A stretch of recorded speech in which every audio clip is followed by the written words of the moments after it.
Bienvenidos a esta exploración profunda. Hoy vamos a meternos de lleno en un texto que, bueno, resuena en iglesias por todo el mundo cada semana, el Credo Niceno. Pero más allá de solo recitarlo, ¿qué estamos diciendo realmente? Vamos a usar como guía las ideas del libro El Credo de Nicea, una introducción de Philip Curry. Un excelente punto de partida, sí. La idea es desentrañar un poco su significado, su historia, por qué se escribió, ¿no? ¿Qué afirma sobre Dios, sobre Jesús? ¿Y por qué sigue siendo tan relevante hoy? Exacto. Es como, digamos, un viaje al corazón de la fe cristiana, tal como se articuló en un momento, un momento crucial. Totalmente crucial. Y ese momento fue una crisis bastante seria en la iglesia primitiva. Había un maestro, Arrio, muy influyente en su época, que empezó a enseñar unas ideas sobre Jesús que, sonaban raras. Cosas como, hubo un tiempo en que no existía o que surgió de la nada.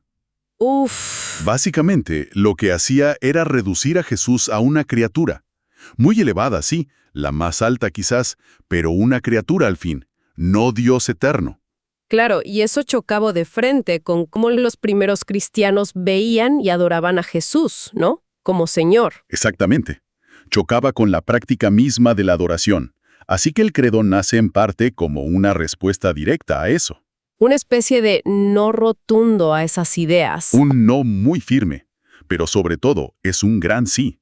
Una afirmación positiva sobre quién es Dios y quién es Jesús para los cristianos. Es, en esencia, una defensa del Evangelio. Y de hecho, el primer gran concilio, el de Nicea, en el 325, condenó esas enseñanzas arrianas.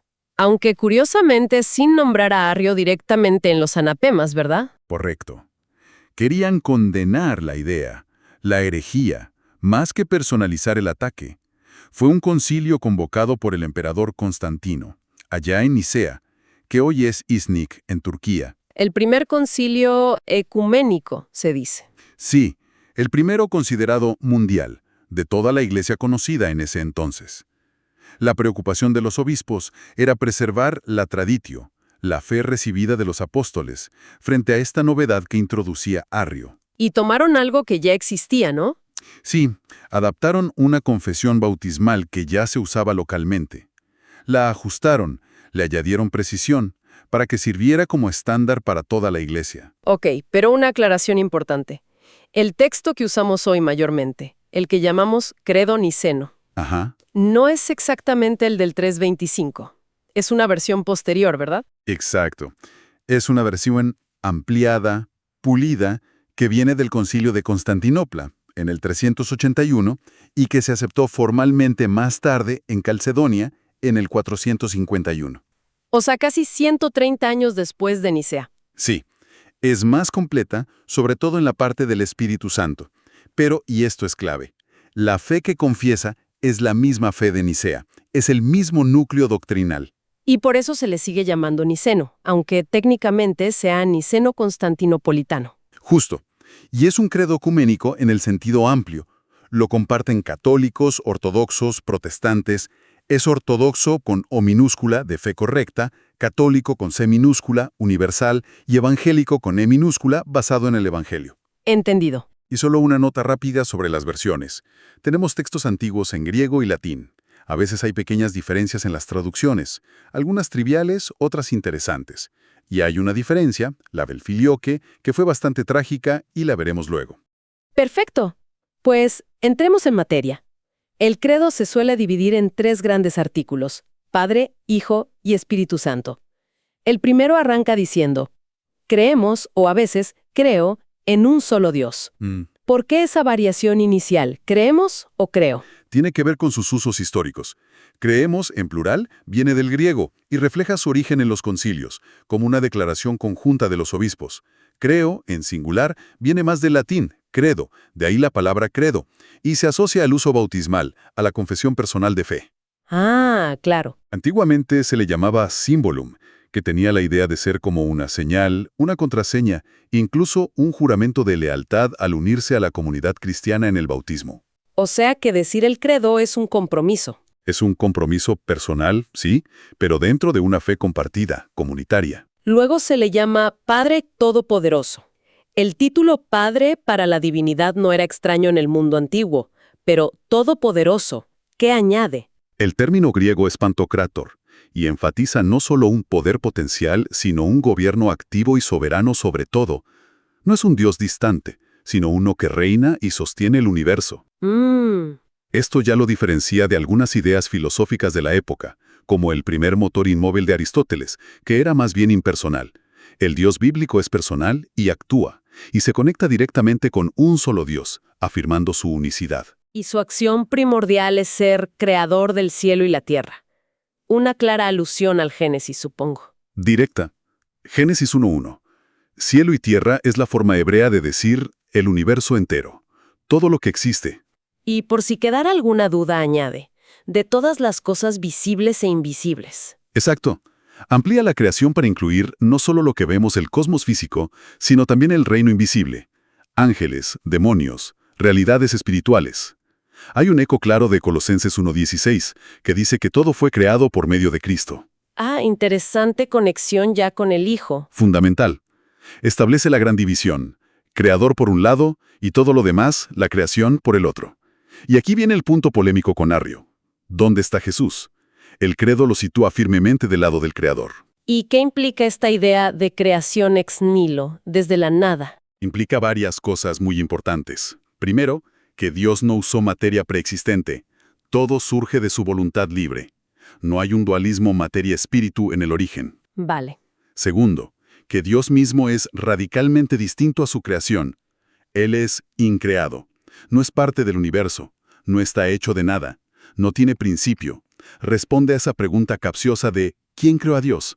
Nadie, porque Él no es una cosa creada. Entiendo. Y tercero, nos da una clave sobre el mal. El mal no es una cosa creada por Dios.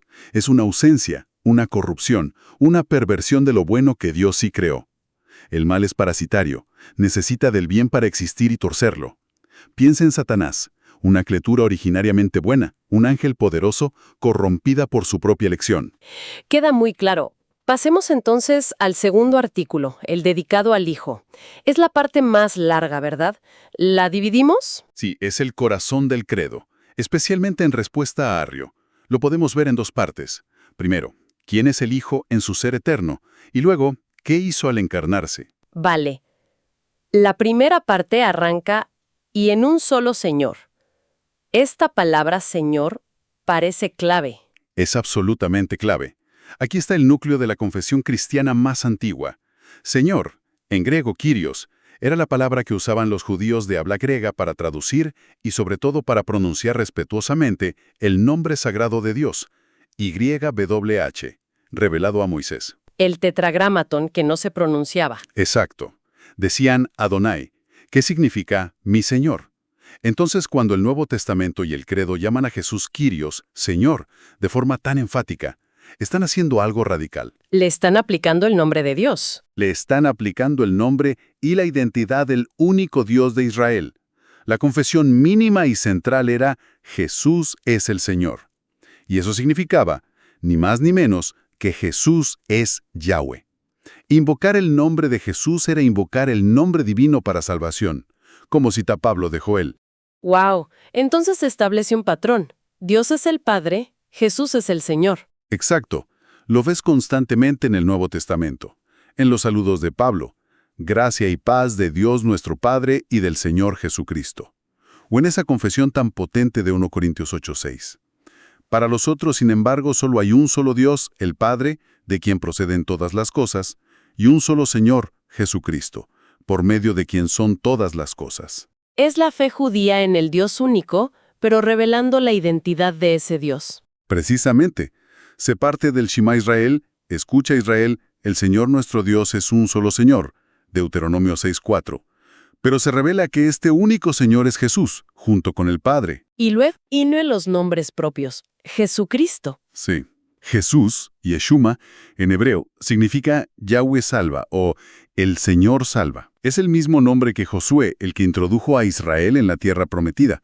Jesús es el verdadero Josué que nos salva del pecado y la muerte. ¿Y Cristo? Cristo no era originalmente un apellido, es un título.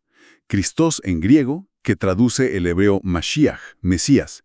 Significa el ungido. El rey ungido prometido. El rey davídico, sí. Por eso se le llama Hijo de David, rey de los judíos. Ahora, el título Hijo de Dios también se conectaba con el rey en el Antiguo Testamento, como en el Salmo 2, pero en un sentido adoptivo. Pero aquí el credo va mucho más allá. Muchísimo más. Dice Hijo unigénito de Dios. La palabra griega es monogenes. No significa solo único, sino engendrado de forma única. Implica una relación de origen natural, no de adopción o creación. Es hijo por naturaleza. Y eso nos lleva a la frase siguiente, que es asombrosa. Engendrado por el Padre antes de todos los siglos. Aquí tocamos el misterio central que Nicea defendió contra Arrio. ¿Cómo entender engendrado y antes de todos los siglos, o sea, eterno a la vez? Suena a contradicción. Lo parece, para nuestra lógica temporal. El credo afirma que el Hijo tiene su origen del Padre. Por eso es engendrado, distinto del Padre. Pero este origen no sucede en el tiempo. Es una relación eterna, antes de que hubiera tiempo. No podemos imaginarlo, pero la fe afirma que el Hijo no es una criatura que tuvo un comienzo. Siempre ha sido Hijo, eternamente procediendo del Padre. La teología le puso un nombre a esto, ¿no? ¿Generación eterna? Generación eterna, exacto. Rechaza de plano la idea arriana de hubo un tiempo en que no existía. El credo sigue acumulando títulos para reforzar esta idea. Dios de Dios, luz de luz, Dios verdadero de Dios verdadero. Sí, son como intentos de expresar este misterio con imágenes y conceptos. Dios de Dios estaba en el credo original de Nicea, 325. Refuerza la divinidad, pero la palabra Dios, en la antigüedad podía ser un poco ambigua. Se usaba para seres menores también. Entiendo. Luz de luz es una imagen bonita, basada en Hebreos 1:3, el resplandor de su gloria. Sugiere coeternidad, como el sol y su luz inseparable, pero claro, compara a Dios con algo material, creado, se queda corta. ¿Y Dios verdadero de Dios verdadero? Esa es más fuerte, basada en textos como un Juan 5:20 o Juan 17:3. Afirma que tanto el Padre como el Hijo son el Dios verdadero. Pero incluso aquí, alguien podría intentar una interpretación pagana como una jerarquía de dioses verdaderos. Hacía falta algo más preciso, más, digamos, a prueba de balas teológicas. Y supongo que eso es la siguiente afirmación. Engendrado, no creado. Exacto. Esta es la distinción crucial. Engendrar, en el sentido teológico aquí, implica compartir la misma naturaleza. Un padre humano engendra un hijo humano. Crear o hacer, poieo en griego, implica fabricar algo, de naturaleza diferente. Un carpintero hace una mesa, no engendra una mesa. Claro. El Hijo, dice el credo, no es una creación, no es algo hecho por el Padre. Es engendrado, comparte la misma naturaleza divina del Padre. Es increado, no pertenece a la lista de todas las cosas visibles e invisibles que fueron creadas. Él está del lado del Creador. Y para que no quede absolutamente ninguna duda, viene la palabra más famosa y controvertida del credo. El homoousios. De la misma naturaleza que el Padre. O consubstancial se traduce a veces. ¿Por qué fue tan decisiva esta palabra? Homoousios viene de homo, mismo, y ousia, ser, esencia, naturaleza. Significa literalmente de la misma esencia. Se introdujo en Nicea específicamente para excluir cualquier forma de arrianismo o subordinacionismo, para afirmar sin ambigüedad que el Hijo posee la misma y única esencia divina que el Padre. No una divinidad similar o inferior, sino la misma. La misma. Fue controvertida porque no es una palabra bíblica, y eso generó mucho debate. Pero los padres de Nicea vieron que era necesaria para salvaguardar la fe apostólica. La ousia divina es una, y el Hijo la comparte plenamente con el Padre. Más tarde se dirá lo mismo del Espíritu Santo. Es una afirmación de una unidad profundísima. Profundísima. Toda la plenitud de la deidad habita corporalmente en Cristo, dirá Pablo. Y esta sección sobre el Hijo Eterno termina con una frase que cierra el círculo, por quien todo fue hecho. Volviendo a la idea de la creación. Sí, eco de Juan 1:3. El Hijo no solo es Dios eterno igual al Padre, sino que es el agente a través del cual el Padre crea todas las cosas. Padre e Hijo actúan juntos en la creación. Muy bien, entendido hasta aquí. Ahora, La segunda parte de este artículo, la encarnación y la obra de Jesús, comienza con un enfoque claro en el propósito, quien por nosotros los hombres y por nuestra salvación. Ese por nosotros es fundamental. El credo no es un tratado abstracto de metafísica. Es, ante todo, evangelio, buenas noticias. Narra lo que Dios hizo por nosotros, por la humanidad, para rescatarnos. Y gramaticalmente, todo lo que sigue lo realiza este mismo, un solo Señor Jesucristo que acabamos de describir como Dios eterno. Exacto. Es el mismo sujeto divino el que actúa. ¿Y qué hizo? Primero, bajó del cielo. Que no es un viaje físico, dijimos. No, Dios es omnipresente. Bajar del cielo es una metáfora para indicar que el misterio divino, la palabra eterna, se manifestó en nuestra realidad terrenal, entró en nuestra historia. Es el inicio de la encarnación. Y por obra del Espíritu Santo se encarnó de María la Virgen y se hizo hombre. Aquí hay muchísimo. Se encarnó. Sí, la palabra griega sarcodenta viene de sarx, que significa carne. Indica que asumió nuestra condición humana completa, incluyendo su fragilidad, su mortalidad. En latín dice incarnatus. Es la humillación voluntaria de Dios de la que habla Filipenses 2. No es que Dios se convirtió en hombre. Exacto. No dejó de ser Dios para ser hombre, sino que, siendo Dios, asumió la naturaleza humana. El credo es cuidadoso aquí. Y esto sucedió por obra del Espíritu Santo. Es una obra trinitaria y a través de la Virgen María. El papel de María es crucial. Esencial. Ella aporta la humanidad. Por eso se la llama Theotokos, portadora de Dios o Madre de Dios. No porque ella sea el origen de la divinidad del Hijo, sino porque el que nació de ella en su humanidad era y es el Hijo eterno de Dios. Su fe, su sí, hágase en mí, fue la puerta de entrada. Y luego dice, y se hizo hombre. El griego, en antropesanta, es interesante. Casi como fue inhumanizado. La idea es que asumió nuestra humanidad. Permaneció siendo Dios, pero asumió lo que no era. Nuestra naturaleza humana completa, cuerpo y alma racional, para poder sanarla desde dentro. Como decían los padres, lo que no es asumido no es sanado. Justamente, asumió todo lo humano excepto el pecado, porque el pecado no es parte original de la naturaleza humana, sino su enfermedad, su distorsión. Él es el hombre perfecto en el sentido de completo, íntegro. Y entonces, el credo pasa a la parte más difícil. Y por nuestra causa fue crucificado en tiempos de Poncio Pilato, padeció y fue sepultado. Fíjate que dice, por nuestra causa.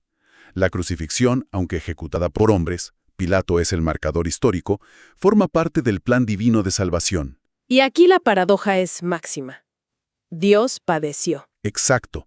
El Hijo Eterno, que en su divinidad es impasible, incapaz de sufrir, padeció en la carne, en la humanidad que asumió.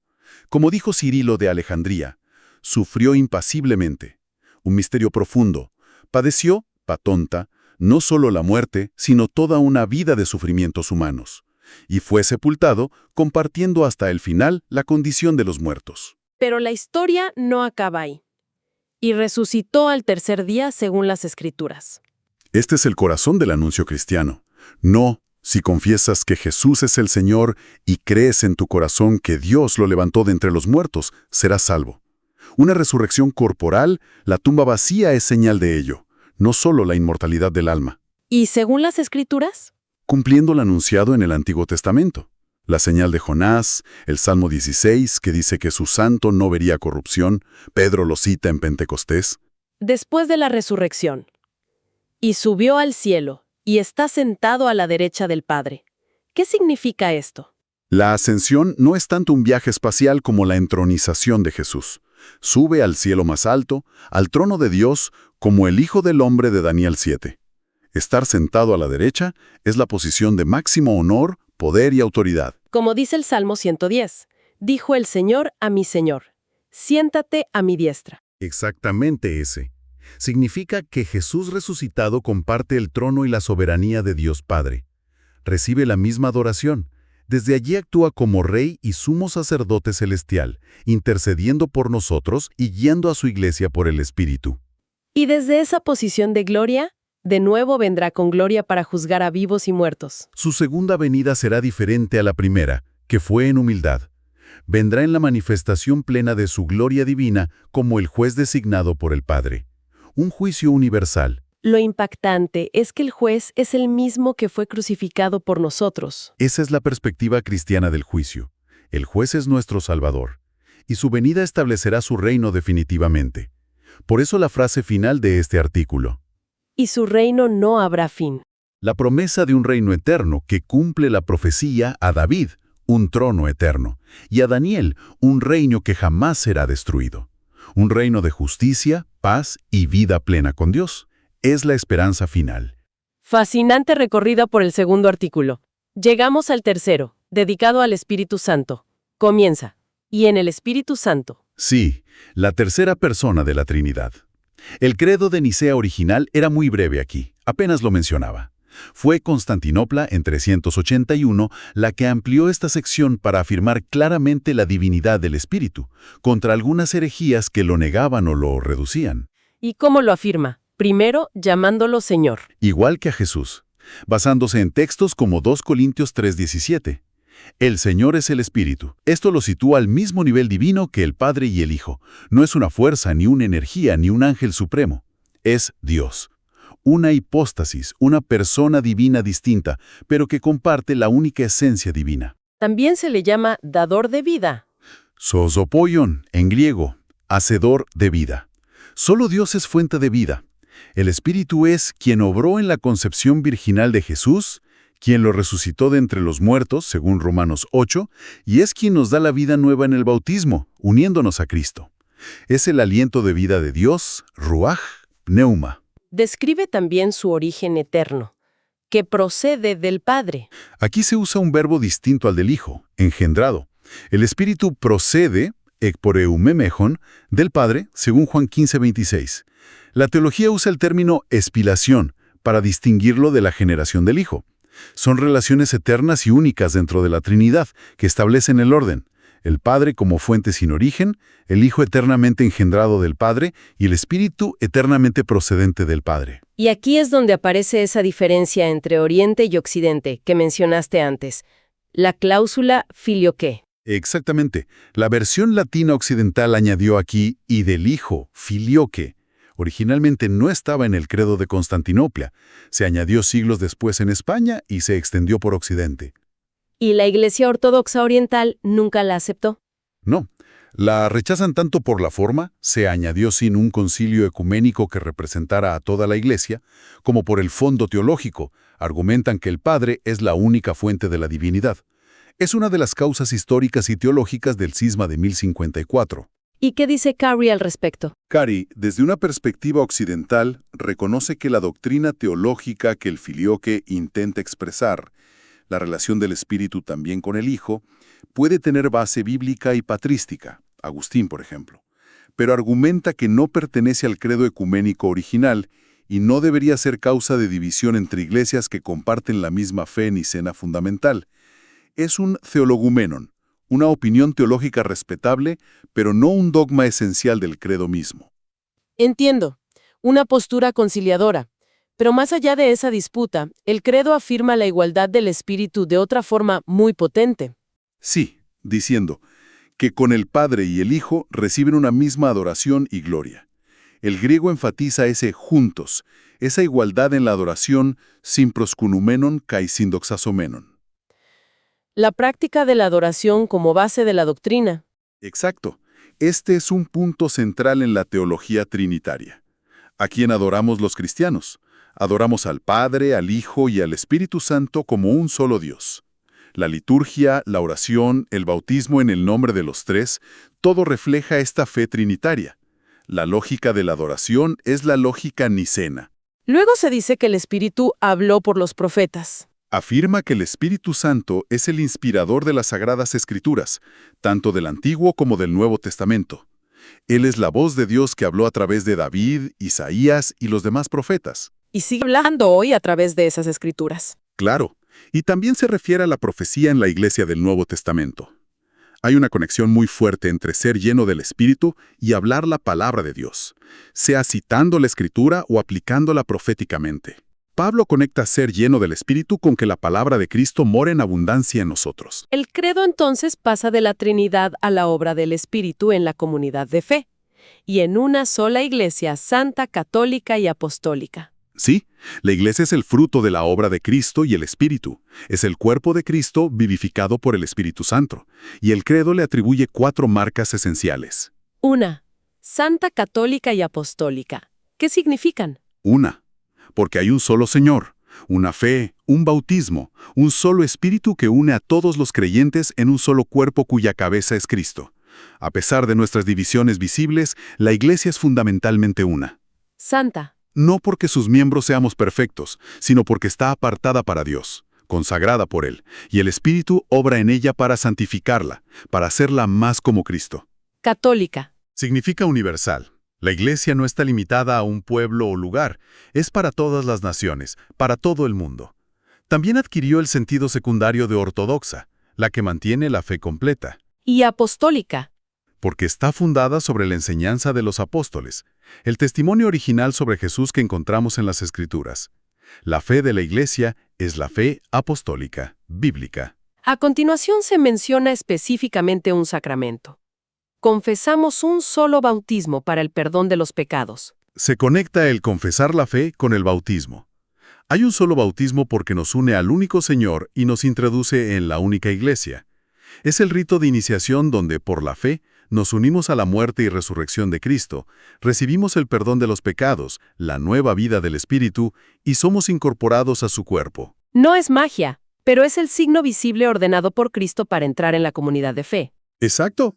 Es la marca indispensable de pertenencia. Y el credo concluye mirando hacia el futuro, hacia la esperanza cristiana. Esperamos la resurrección de los muertos. La fe cristiana no cree solo en la inmortalidad del alma, sino en la resurrección del cuerpo. Así como Cristo resucitó corporalmente, nosotros también resucitaremos. Él es las primicias, nosotros la cosecha que sigue. Es la victoria final sobre la muerte. Una esperanza en algo que aún no vemos. Así es. Nuestra vida está escondida con Cristo en Dios, dice Pablo. Esperamos la manifestación plena. Y no solo la resurrección, sino... Y la vida del siglo venidero. O la vida eterna. No se refiere solo a duración sin fin, sino a una nueva calidad de vida, la vida propia de la era venidera que inaugurará el regreso de Cristo. Una vida en una nueva creación, cielos nuevos y tierra nueva, donde Dios habitará con su pueblo, sin llanto, ni dolor, ni muerte. La visión de Dios cara a cara en el rostro de Cristo. Ese es el destino final. Un reino que durará por los siglos de los siglos. Y todo esto se sella con una palabra final. Amén. Una palabra hebrea cargada de significado. Es una afirmación. Esto es verdad. Así es. Y también un deseo y una oración. Que así sea. Es nuestro asentimiento personal y comunitario a toda esta confesión de fe. Hemos hecho un recorrido bastante intenso por este credo. Queda muy claro que no son meras palabras repetidas, Son el resultado de profundas reflexiones, debates cruciales sobre quién es Dios y cómo nos salva. Han sido esa contraseña, ese símbolo, que ha unido a millones de cristianos a través de los siglos y culturas. Sí, es impresionante su permanencia y su poder unificador. Y quizás, para terminar, una reflexión que puede quedar resonando. Estas afirmaciones tan contundentes sobre un Dios trino que se mete en nuestra historia, un Hijo que se hace carne, sufre y muere por nosotros, un Espíritu que nos da vida, ¿cómo resuenan hoy? En un mundo que a menudo valora más la autocreación que la redención, o que quizás se siente más cómodo con una divinidad lejana o una simple fuerza impersonal. ¿Puede este credo, que dibuja una realidad tan diferente, tan radical, seguir ofreciendo un ancla, un sentido, una identidad? Es una buena pregunta. ¿Qué significa realmente para alguien hoy? No solo recitar estas palabras, sino confesarlas, creerlas de corazón, en pleno siglo XXI. Ahí queda la reflexión.